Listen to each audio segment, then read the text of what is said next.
आज 23 जनवरी है और आज गणतंत्र दिवस परेड की फुल ड्रेस रिहर्सल होगी। फुल ड्रेस रिहर्सल का मतलब है ठीक उसी तरह परेड निकलेगी जिस तरह 26 जनवरी को निकलती है। कर्तव्य पथ से मार्चिंग दस्ते लाल किले तक जाएंगे। साथ में अलग अलग राज्यों की झांकियां भी निकलेंगी जिसमें लोक कलाकार परफॉर्म करेंगे। आज फुल ड्रेस रिहर्सल की वजह से दिल्ली की कुछ सड़कें दोपहर तक के लिए बंद रहेंगी। साथ ही कई रूट डाइवर्ट किए गए हैं। ये डाइवर्जन इंडिया गेट से लेकर लाल किले तक देखने को मिल सकता है, इसलिए घर से थोड़ा पहले निकलें और ट्रैफिक पुलिस की एडवाइजरी को जरूर ध्यान में रखें।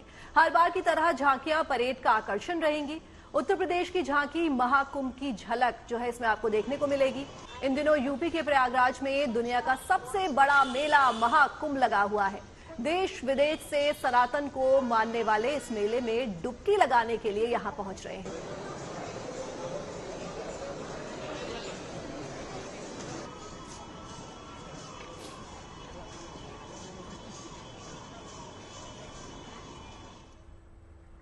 कर्तव्य पथ पर आपको झांकियां 26 जनवरी को देखने को मिलेंगी, मगर जीएनटी पर हम आपको आज झांकियों की एक झलक दिखाएंगे। साथ ही ये भी बताएंगे कि इस बार राज्यों की झांकियों में क्या क्या खास रहने वाला है। तो सबसे पहले बात करते हैं उत्तर प्रदेश की, जिसकी झांकी समुद्र मंथन और कुंभ के दर्शन आपको करवाएगी। देखिए हमारी संवाददाता नवजोत रंधावा की एक खास रिपोर्ट। तो इस शंखनाद के जरिए आप समझ गए होंगे ये झांकी कहाँ की है। ये झांकी है उत्तर प्रदेश की। महाकुंभ चल रहा है, समुद्र मंथन को इस झांकी में दर्शाया गया है और साथ ही साथ इस झांकी की अगर हम चारों तरफ की बात करें तो वहाँ पर कुंभ स्नान, संगम स्नान को एक तरीके से दर्शाया गया है। तमाम लोग हमारे साथ हैं। कितने एक्साइटेड हैं आप? एक्साइटेड हैं सर, बहुत अच्छा लग रहा है यहाँ आके, हम लोग बहुत एंजॉय। भव्य दिव्य महाकुंभ सर्व सिद्धि प्रदायक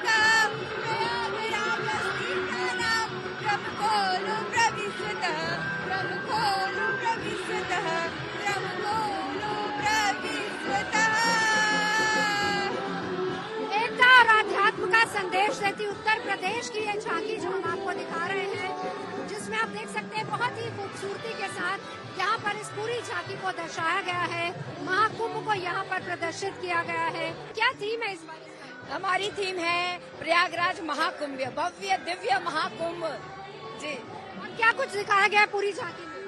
पूरी झांकी में आप देख सकते हैं समुद्र मंथन को दर्शाया है। जैसा कि हम सभी जानते हैं समुद्र मंथन में रत्न निकले थे, अद्भुत रत्न, जिसको पाकर के मानव सृष्टि का उत्थान हुआ था, तो उन रत्नों को इसमें दर्शाया है। ये झांकी कर्तव्य पथ पर आपको नजर आएगी, जिसमें समुद्र मंथन दिखाया गया है, कुंभ स्नान को वहाँ पर प्रदर्शित किया गया है और आध्यात्म की एक झलक, यानी अगर पूरे तौर पर देखा जाए तो आध्यात्म का संदेश देती ये झांकी आपको कर्तव्य पथ पर नजर आएगी उत्तर प्रदेश की तरफ से।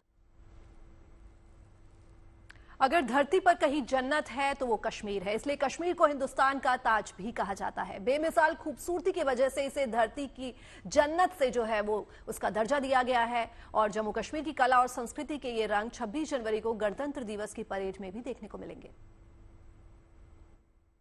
देश का ताज और देश का सरताज जम्मू कश्मीर, जिसकी झांकी में इस बार कला, संस्कृति, नृत्य सब कुछ नजर आएगा और क्या क्या कुछ खास होने वाला है इस झांकी में। हमारे साथ हरविंदर कौर जी मौजूद है। इस बार जम्मू कश्मीर की झांकी में सबसे खास बात क्या है? जम्मू कश्मीर की झांकी में, जम्मू कश्मीर में है ही सब कुछ खास है। आप देखेंगे ब्लेंड है वहाँ पे। एक आप पीछे जो वास्तुकला का नमूना देख रहे हैं, एक कश्मीरी घर जो है, उसके बाद आप वहाँ की प्राकृतिक सुंदरता देखेंगे, lush green lawn and beautiful colourful flowers, चिनार का पेड़।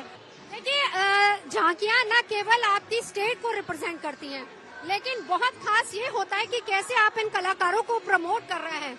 बहुत सी चीजें हैं जो आज के आधुनिक जमाने में विलुप्त होती जा रही हैं, लेकिन कुछ इस तरह की कला को दिखाते हुए कहीं ना कहीं उन्हें जीवंत करने की भी कोशिश होती है, फिर चाहे वो डांस हो या फिर कलाकारी हो।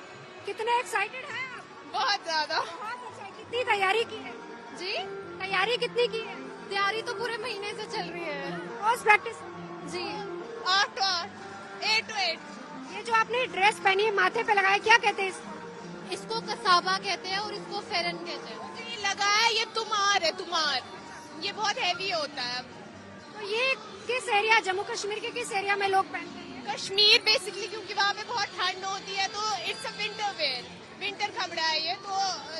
ज्वेलरी भी कश्मीर में पहनी जाती है।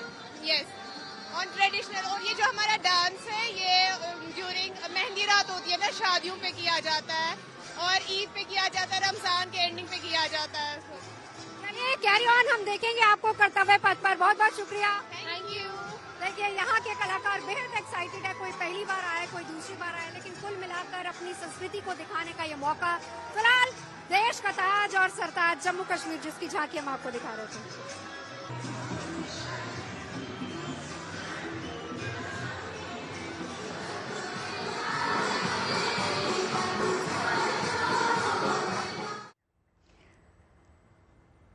आइए चलिए अब आपको मिनिस्ट्री ऑफ ट्राइबल अफेयर्स की कलरफुल झांकी दिखाते हैं। एकता और समानता का संदेश देती ये झांकी अपने आप में बेहद खास है। देखिए।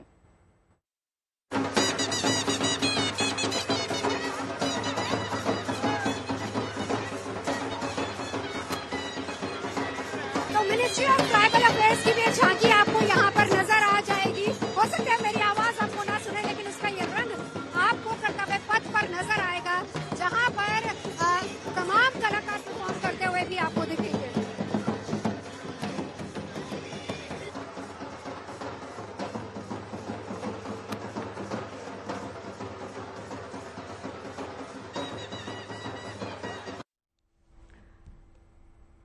ये तो तय है कि 26 जनवरी को कर्तव्य पथ पर एक से बढ़कर एक झांकियां निकलेंगी। रवायत के अनुसार हर साल गणतंत्र दिवस की परेड में राज्यों, केंद्र शासित प्रदेशों, केंद्र सरकार के मंत्रालयों और विभागों की झांकियां यहां निकाली जाती हैं, जिनमें देश की सभ्यता, संस्कृति और विकास की झलक दिखाई जाती है।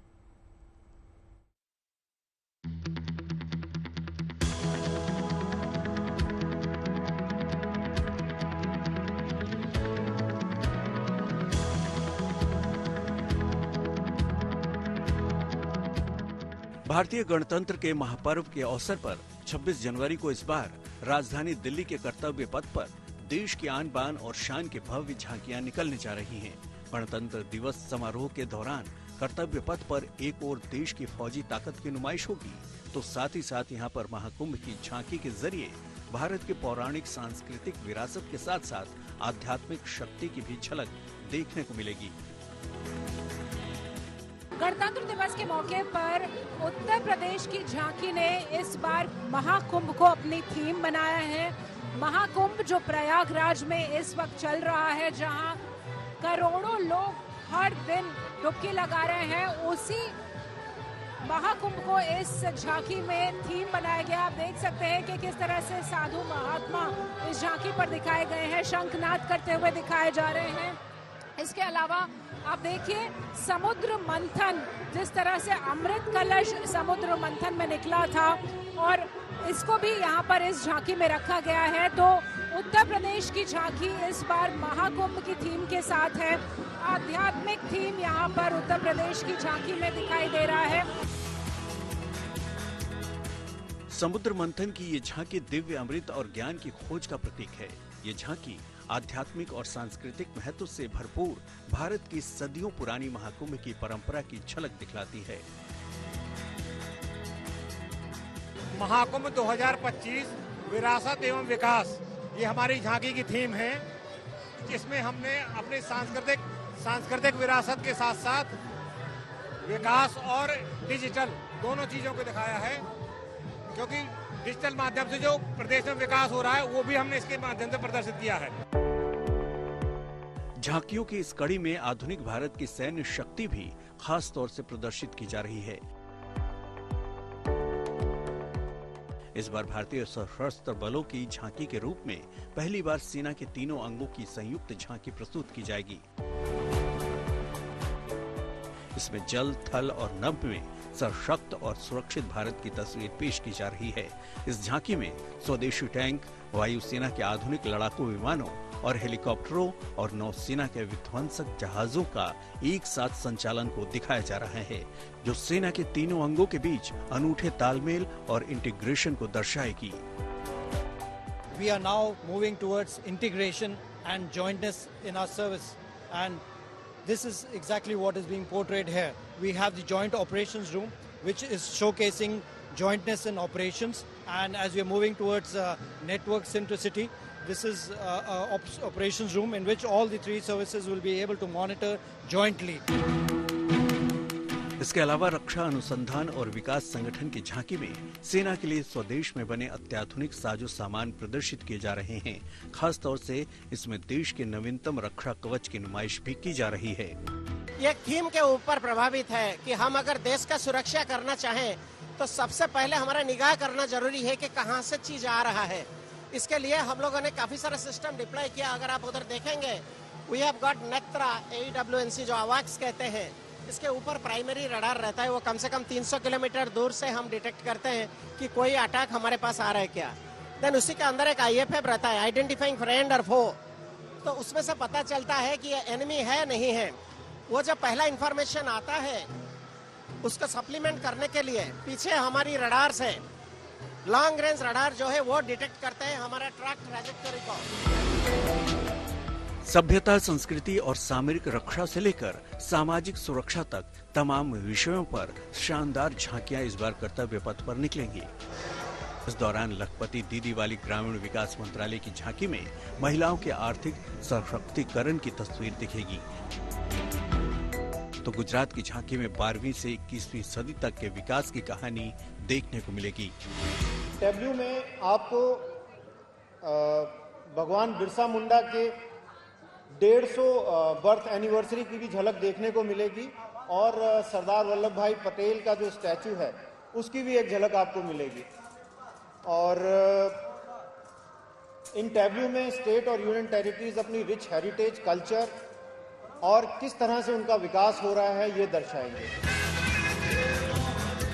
करीब 90 मिनट तक चलने वाले गणतंत्र दिवस परेड में इस बार कुल मिलाकर 16 राज्यों, केंद्र शासित प्रदेशों और केंद्र सरकार के 15 मंत्रालयों की 31 झांकियां शामिल होंगी। इनके अलावा कुछ और भी खास झांकियां भारत पर्व में पेश की जाएंगी, जिसका आयोजन 26 जनवरी से 31 जनवरी तक दिल्ली के लाल किले पर किया जाएगा। दिल्ली से शिवानी शर्मा के साथ bureau report, good news today.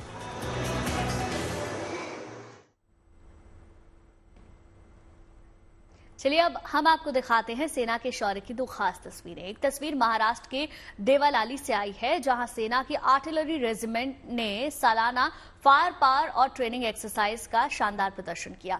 इस दौरान मैदानी जंग में जांबाजी की अनूठी नुमाइश की गई। वहीं दूसरी तस्वीर असम से आई है। गुवाहाटी में सेना के जवानों ने NDRF और SDRF के साथ मिलकर आपदा रक्षक अभ्यास में भाग लिया और आपदा प्रभावित इलाकों में राहत पहुंचाने के प्रयासों की नुमाइश की। आप इन तस्वीरों में देख सकते हैं कि किस तरह प्रतिकूल हालात में सेना बचाव और राहत में सहायता करती है। बिल्कुल डूबने नहीं देगा, रोक देते हैं ताकि घर के नजदीक होने वाले कंपाउंड, इलेक्ट्रिक पोल और पेड़ों से बहुत ना टकराए कर हुए व्यक्ति को।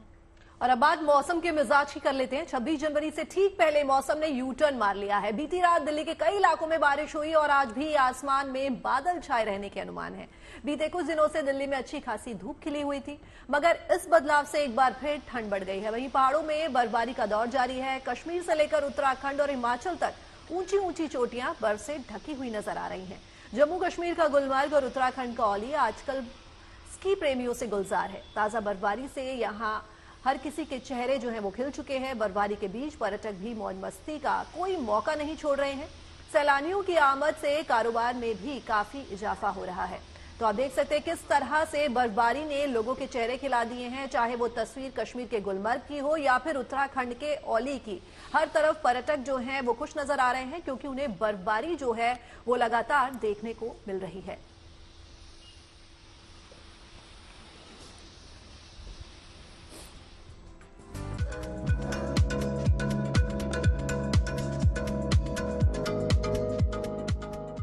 जम्मू कश्मीर का गुलमर्ग एक बार फिर सैलानियों से गुलजार है। ताजा बर्फबारी से यहाँ के लोगों के चेहरे खिल गए हैं। बर्फबारी के बीच पर्यटक भी मौज मस्ती का कोई मौका नहीं छोड़ रहे हैं। अब तक यहाँ 1.5 से 2 फीट तक बर्फबारी हो चुकी है। सैलानियों की आमद से कारोबार भी बेहतर हो रहा है। गुलमर्ग को भारत का स्विट्जरलैंड भी कहा जाता है, जो अब सैलानियों से भरा पड़ा है। यहाँ के स्की रिजॉर्ट का आनंद उठाने सैलानी तभी आते हैं जब यहाँ बर्फबारी होती है। हालांकि बर्फबारी का सिलसिला फिलहाल थम गया है, लेकिन मौसम विभाग का कहना है कि 4 से 5 दिनों के बाद एक बार फिर यहाँ बर्फ गिर सकती है। बर्फ के मैदानों पर लोग आइस हॉकी का भी लुत्फ उठाते दिख रहे हैं। बर्फबारी से श्रीनगर समेत सोनमर्ग, गुलमर्ग, पहलगाम, कुपवाड़ा, काजीगुंड जैसे इलाकों में तापमान गोते लगाने लगा है और पारा 0 से नीचे बना हुआ है। श्रीनगर में सड़कों पर बर्फ का अंबार लगा हुआ है। प्रशासन लगातार सड़क से बर्फ हटाने में लगा है ताकि लोगों को आवाजाही में दिक्कतों का सामना न करना पड़े। उत्तराखंड के औली का नजारा भी बर्फबारी से निखर गया है।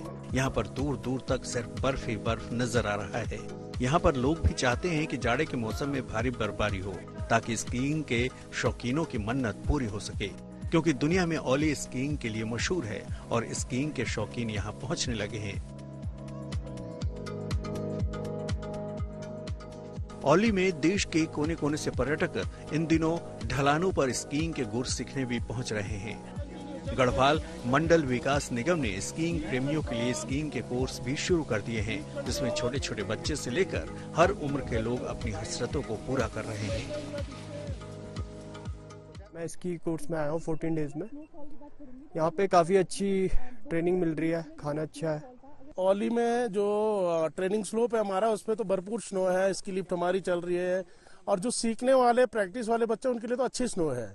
लेकिन जहाँ तक अपने इंटरनेशनल स्लोप, आर्टिफिशियल स्लोप की बात करें तो उसमें थोड़ा स्नो की कमी है। बाकी लेकिन जो लर्निंग सीखना चाहते हैं, कोर्स करना चाहते हैं, उनके लिए बहुत अच्छी स्नो है। इस समय औली की खूबसूरत वादियों में चप्पे चप्पे में स्कीयर्स दिखाई दे रहे हैं। हर कोई यहाँ आकर बर्फ के इन वादियों में स्कीइंग का आनंद लेना चाह रहा है। कोई ऊपर से स्कीइंग करके नीचे आ रहा है तो कोई स्की लिफ्ट के जरिए ऊंचाई की ओर जा रहा है। उत्तराखंड ही नहीं बल्कि विश्व में भी स्कीइंग के लिए मशहूर है औली की ये स्कीइंग ढलान है। और इस समय यहाँ पे देख सकते हैं स्कीइंग के कोर्स शुरू हो चुके हैं। अलग अलग प्रदेशों से, अलग अलग जगहों से यहाँ पे लोग पहुंचे हैं। इस समय औली की जो ढलाने हैं वो बर्फ से लकदक है। औली में आने वाले दिनों में और बर्फबारी होने की संभावना है। ऐसे में पर्यटकों का जमावड़ा और बढ़ेगा और स्कीइंग के शौकीनों की मुरादें भी पूरी होंगी।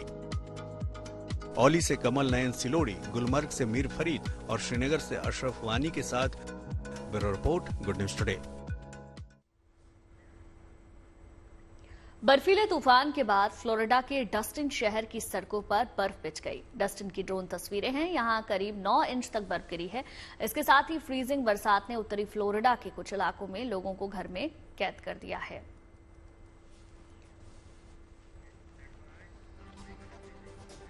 चलिए अब आपको लेकर चलते हैं आस्था के सबसे बड़े मेले महाकुंभ में, जहां हर दिन लाखों में श्रद्धालु आस्था की डुबकी लगाने के लिए पहुंच रहे हैं। अब तक संगम में 10 करोड़ से ज्यादा लोग डुबकी लगा चुके हैं। कोई धुनी रमाए नजर आ रहा है तो कोई तपस्या में लीन है। लेकिन एक कैंप ऐसा है जहां विदेश से आए लोग हरि कीर्तन भजन में व्यस्त हैं और पूरे विधि विधान से गुरु की देखरेख में पूजा उपासना कर रहे हैं। अलग अलग देशों से आए श्रद्धालु सनातन के रंग में रंगे हैं। इस बीच निरंजनी अखाड़े ने अपना विस्तार करते हुए बर्मा यानी कि म्यांमार के रहने वाले स्वामी विवेकानंद गिरी को महामंडलेश्वर बनाया और उनकी चादरपोशी की है। अब ये संत म्यांमार में भी सनातन का प्रचार प्रसार करेंगे। इस बीच संगम की रेती पर एक वार्षिक पर्व भी चल रहा है जिसे कल्पवास कहा जाता है। ये कल्पवास 1 मास का कठिन तप है। मान्यता है कि निरंतर 12 साल तक इस तप का निर्वहन करने वाले के लिए मोक्ष की राह खुल जाती है। और कल्पवास और कल्पवासियों के बारे में विस्तार से जानने के लिए हमारी ये विशेष रिपोर्ट देखिए।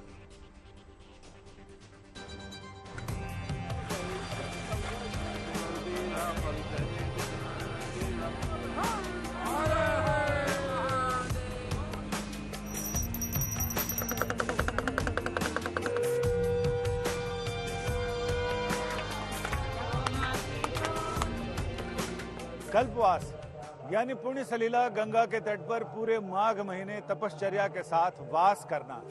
ऐसा कल्पवास जिससे न केवल काया कल्प हो बल्कि ऊर्ध्वलोक का भी कल्प हो जाए। इसके साथ ही यहाँ ये सनातन की ऐसी व्यवस्था है जिसमें लोग इस कायाकल्प के जरिए यानी कल्पवास के जरिए न केवल वानप्रस्थ की भूमिका में रहते हैं, बल्कि ये संन्यास की पूर्व पीठिका भी है, जिसमें लोग पूरी तपश्चर्या और निष्ठा के साथ यहाँ जीवन गुजारते हैं। ऐसा जीवन जिसकी झलक आप भी देखें, आपको भी लिए चलते हैं कल्पवासियों के लोक में। स्नान, ध्यान, पूजा पाठ, मंत्रोच्चार, इन नियमों का पालन करते हुए संगम की रेती पर श्रद्धालु कल्पवास में लीन हैं। यहाँ नित्य दिन इसी तरह गंगा स्नान, हरिहर का ध्यान, जप, तप, भजन कीर्तन के साथ ही प्रभु कथा चलती रहती है।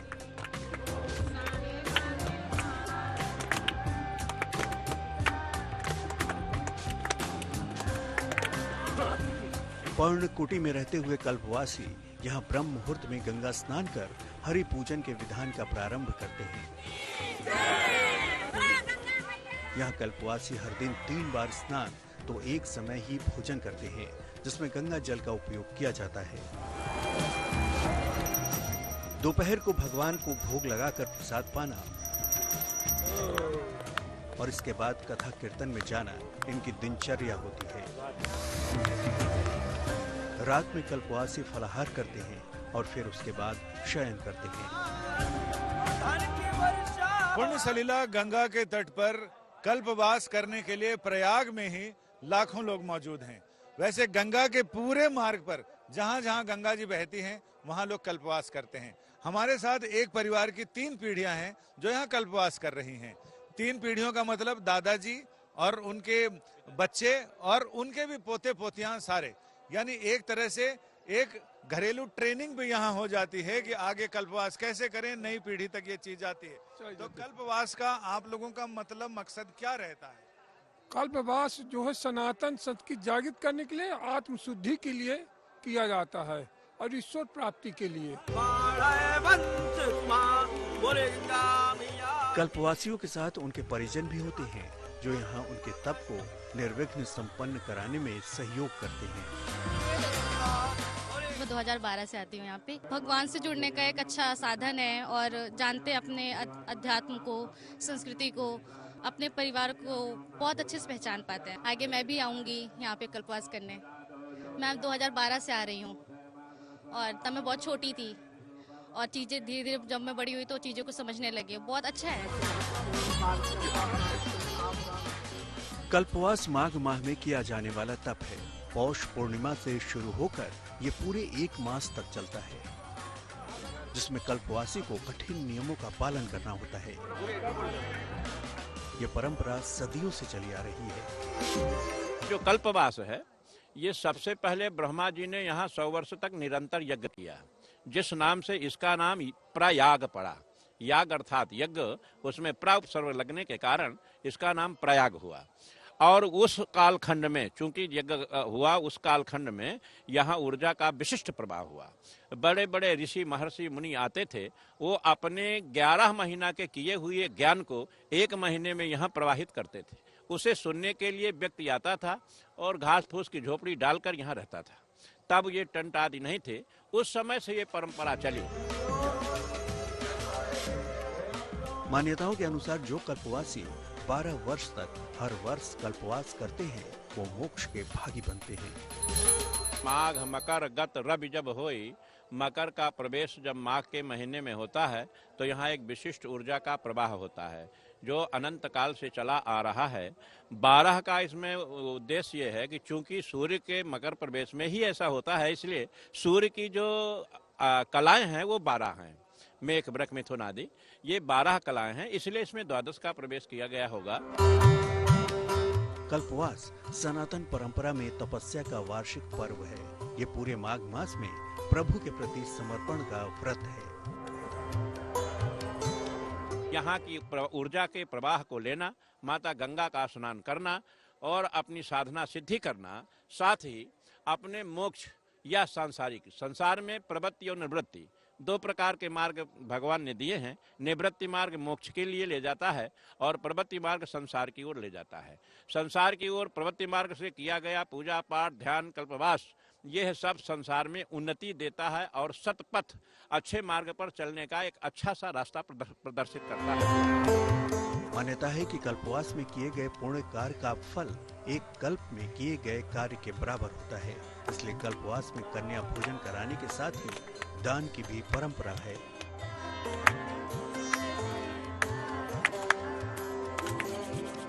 कल्पवास का संकल्प पूर्ण हो जाने पर उद्यापन किए जाने का विधान भी है और कल्पवासी को इसके बाद भी सेवा और सत्संग का पालन करना होता है। प्रयागराज से संजय शर्मा के साथ bureau report, good news today.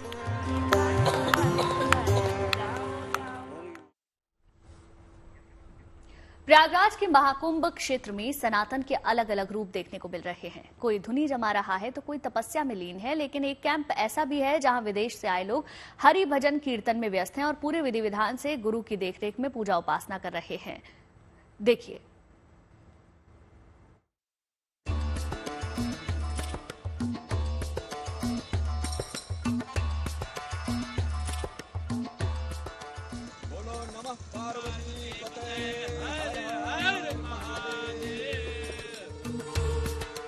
संगम की रेती पर लगे महाकुंभ में हर रंग नजर आ रहे हैं जो लोगों को अपनी ओर आकर्षित भी कर रहे हैं।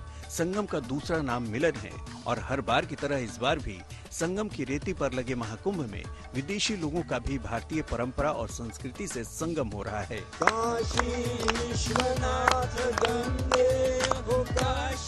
बड़ी तादाद में हर रोज विदेशी श्रद्धालु भी प्रयागराज पहुंच रहे हैं।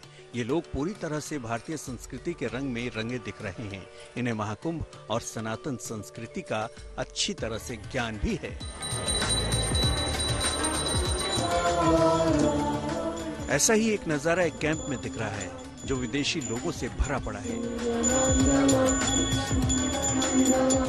इस कैंप में सनातन धर्म के अनुसार हर रोज प्रभु का भजन भी होता है और पूजा भी। यहाँ सनातन के कार्यों का शुभारंभ गुरु पूजा से होती है। उसके बाद गुरु का प्रवचन होता है, फिर शुरू होता है भजन कीर्तन। पूरी तरह से सनातन के रंग में रंगे विदेशी भक्त ईश भजन में लीन हो जाते हैं।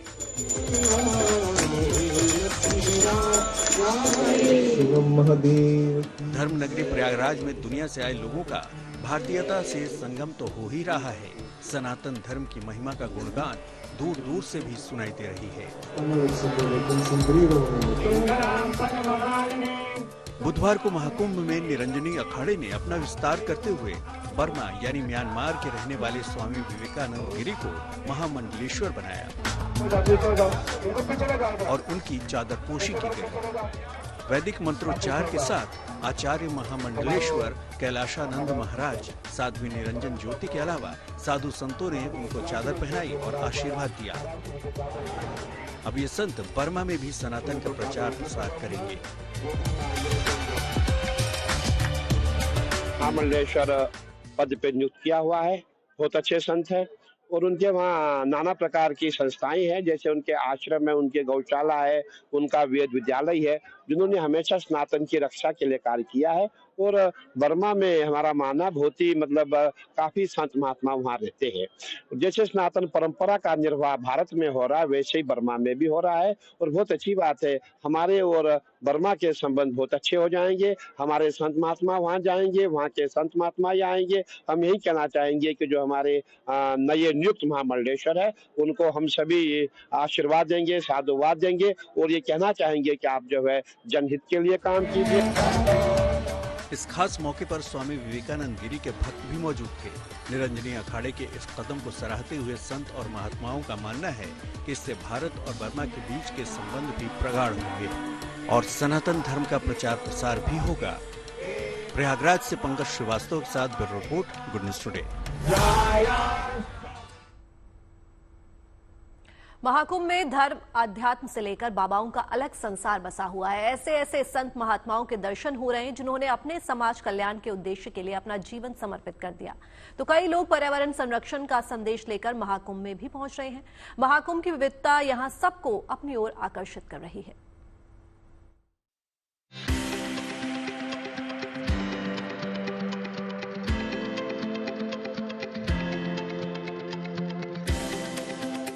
महाकुंभ में तमाम तरह के रंग देखने को मिल रहे हैं। ऐसे ऐसे संत दिख रहे हैं जिन्होंने विश्व कल्याण से लेकर जनहित में समाज के लिए अपना पूरा जीवन समर्पित कर दिया है।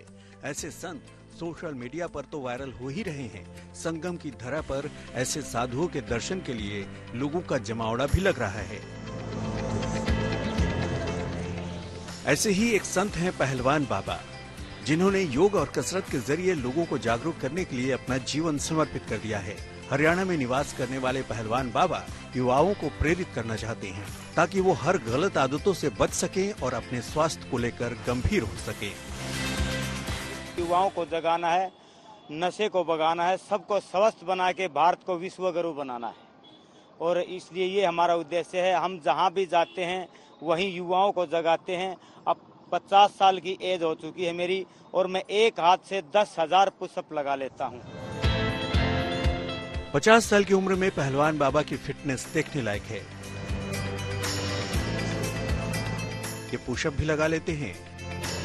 चक्री दंड और फुटबॉल पर बैलेंस के साथ कई कसरत करके दिखाते भी हैं ताकि युवा उनसे प्रेरणा ले सकें। महाकुंभ 2025 में पहलवान बाबा युवाओं के फिटनेस और स्वास्थ्य का उद्देश्य लेकर पहुंचे हैं। सबका साथ हो, गंगा साफ हो। तो गंगा को प्लास्टिक मुक्त करने के उद्देश्य से अतुल्य गंगा अभियान के तहत सेवानिवृत्त सैन्य अधिकारियों का 10 सदस्यों का दल गंगोत्री से साइकिल यात्रा पर रवाना हुआ है। ये दल 1150 किलोमीटर की यात्रा करके 31 जनवरी को प्रयागराज के महाकुंभ क्षेत्र में पहुंचेगा। हम लोग महाकुंभ में जा रहे हैं, यहाँ से गंगोत्री से महाकुंभ।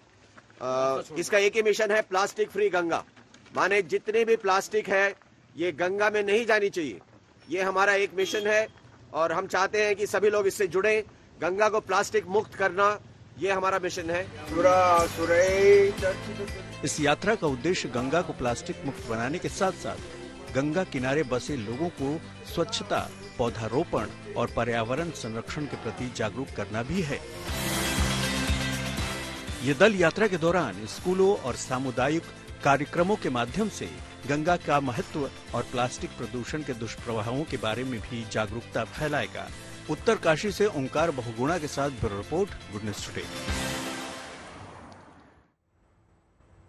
प्रयागराज में चल रहे महाकुंभ में वैसे तो रोज ही लाखों लोग संगम पर पवित्र डुबकी लगाने के लिए पहुंचते हैं, लेकिन अब सबको इंतजार है मौनी अमावस्या का, जब इस महामेले में दूसरा प्रमुख स्नान होगा। इस दिन करोड़ों लोगों के यहां आने की संभावना है। ऐसे में तैयारियां जोर शोर से जारी हैं। देखिए खास रिपोर्ट।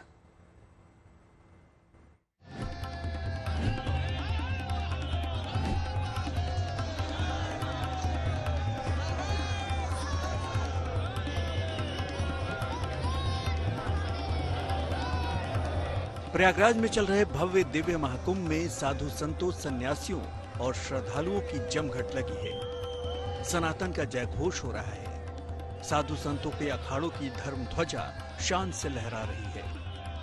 महाकुंभ का आज 11वां दिन है। पिछले 10 दिनों में करीब 10 करोड़ लोग सदी के इस सबसे खास महाकुंभ में भाग लेने कुंभ नगरी पहुंचकर संगम पर त्रिवेणी में पवित्र डुबकी लगा चुके हैं। इस महाकुंभ में अब तक 2 मुख्य स्नान पर्वों का आयोजन हो चुका है। पौष पूर्णिमा और मकर संक्रांति के स्नान संपन्न हो चुके हैं। अब मौनी अमावस्या की बारी है।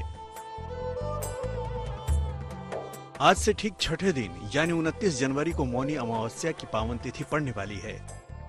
इस महापर्व के अवसर पर इस महाकुंभ का तीसरा और एक और प्रमुख अमृत स्नान होने वाला है। माना जा रहा है कि मौनी अमावस्या के अवसर पर 10 करोड़ से ज्यादा श्रद्धालु संगम पर डुबकी लगाने पहुंच सकते हैं। मौनी अमावस्या साधु संतों के अमृत स्नान की महत्वपूर्ण तिथि है। सभी 13 अखाड़ों के महंत, महामंडलेश्वर और महात्मा इस दिन संगम पर डुबकी लगाने पहुंचेंगे। त्रिवेणी पर सभी अखाड़ों के स्नान के लिए अलग अलग समय निर्धारित किया गया है ताकि किसी तरह की अव्यवस्था नहीं हो। हर अखाड़े से तय समय से 5 मिनट पहले ही घाट खाली कर देने का अनुरोध किया गया है ताकि बाद में आने वालों को परेशानी न हो और तालमेल न बिगड़े। चूंकि अब समय बहुत कम बचा है, लिहाजा मौनी अमावस्या पर महाकुंभ में महास्नान की खास तैयारियां की जा रही हैं ताकि श्रद्धालुओं को कोई परेशानी नहीं हो। इस खास अवसर पर दूर दूर से प्रयागराज आने वालों की बड़ी तादाद रहेगी। ऐसे में आवागमन में लोगों की सुविधा के लिए प्रयागराज रेलवे डिवीजन ने मौनी अमावस्या के दिन 150 स्पेशल ट्रेन चलाने का फैसला किया है। ये ट्रेनें प्रयागराज के सभी 9 स्टेशनों से अलग अलग दिशाओं में चलाई जाएंगी। महाकुंभ में स्नान पर्व के दिन भीड़ भाड़ पर नियंत्रण बड़ी चुनौती है। प्रयागराज मेला प्राधिकरण, स्थानीय प्रशासन और पुलिस के अलावा सेना भी मौनी अमावस्या सहित स्नान के सभी प्रमुख दिनों पर उमड़ने वाली भीड़ को संभालने के लिए तैयार है। सेना को किसी भी आपात स्थिति से निपटने के लिए सभी सुविधाओं के साथ क्विक अलर्ट पर रखा गया है। खास तौर से मेडिकल सहायता और कहीं भी आग लगने के हालात पर काबू पाने के लिए सेना ने पुख्ता इंतजाम किए हैं। फायर के लिए भी हमने डिजास्टर मैनेजमेंट के लिए सहभाग किया है। आर्मी का जो वहाँ पे स्टेशन है वहाँ पे हमारे फायर टेंडर्स खड़े हैं। एयरफोर्स के फायर टेंडर्स अवेलेबल हैं जो कि एयरफोर्स स्टेशन से किसी भी समय आ सकते हैं। और अगर ज़रूरत पड़ती है तो हम बैम्बी बकेट, जो कि हेलीकॉप्टर के नीचे बकेट लगाकर पानी ऊपर से डाला जाता है हवा में से, वो भी हम सुविधा से लैस हैं। महाकुंभ में मौनी अमावस्या का काउंटडाउन शुरू हो चुका है। हालांकि उसके बाद 3 फरवरी को बसंत पंचमी पर चौथा, 12 फरवरी को माघ पूर्णिमा पर 5वां और महाकुंभ का आखिरी स्नान 26 फरवरी को महाशिवरात्रि पर किया जाएगा। लेकिन फिलहाल मौनी अमावस्या पर सबसे ज्यादा भीड़ उमड़ने की संभावना है, तो उसके लिए तैयारियों पर खास ध्यान दिया जा रहा है। संजय शर्मा के साथ bureau report, Prayagraj, good news today. और अब बात को दूसरी खबरों की भी कर लेते हैं। लंदन में एक अनोखा कैफे है जिसे चैरिटी वाला कैफे कहना सही होगा, क्योंकि यहाँ काम करते दिख रहे ये लोग आम नहीं, बहुत खास है। फेयर शॉट नाम के इस कैफे ने लर्निंग डिसेबिलिटीज वाले युवाओं को ट्रेनिंग दी है और इस कैफे के स्टूडेंट्स ऑटिज्म के कई अलग अलग डिसऑर्डर्स और डाउन सिंड्रोम से पीड़ित हो सकते हैं, जिनके बारे में आमतौर पर सोचा जाता है कि ये मुख्य धारा में काम नहीं कर सकते। लेकिन फेयर कैफे में ये युवा कॉफी बनाना, खाना बनाना और कस्टमर को अच्छी सेवा देना सीखते हैं। कस्टमर से कैसे बात करना है ये सीखते हैं। फेयर शॉट का ट्रेनिंग प्रोग्राम साल में 15 ऐसे लोगों को प्रशिक्षित करता है। यहाँ ट्रेनिंग के बाद उन्हें या तो इस कैफे फेयर शॉट में ही जॉब मिल जाता है या बाहर भी जॉब पाने के लिए वो योग्य बन जाते हैं। करीब 19 एयर लॉयर्स इन स्टूडेंट्स को जॉब दे चुके हैं और यहाँ से इन स्टूडेंट्स की कई सक्सेस स्टोरीज निकली हैं जो अब जॉब पाकर आत्मनिर्भर बन चुके हैं।